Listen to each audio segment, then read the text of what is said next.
خپل بچي به مسجد مدرسې ته رالیږي. دا علماء کرام زموږ ستاسو خیرخوا دي، دوی سره به مینه محبت ساتو، تعلق به ساتو، ربط به ساتو.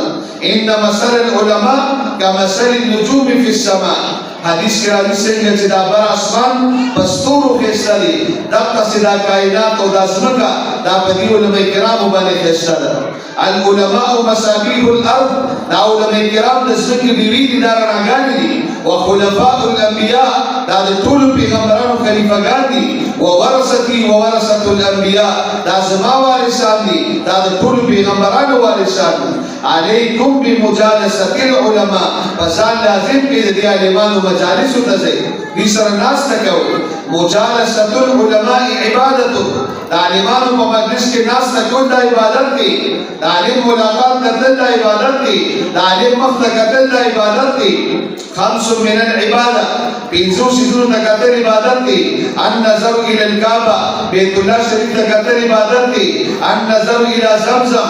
زمزم اوبو ته کتل عبادت دی. النظر الى المصحف. قرآن شریف ته کتل عبادت دی.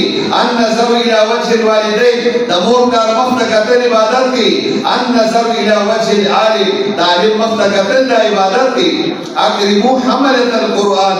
دې قرآن والو قدر کوي، عزت کوي، احترام کوي.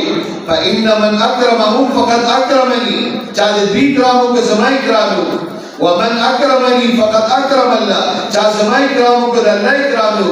الا فلا تنقصوا حقوقهم. خبردار د دې په حقونو کې درنه کمی ونشي. اهل القرآن اولیاء الله. دا قرآن والد الله دوستان دي.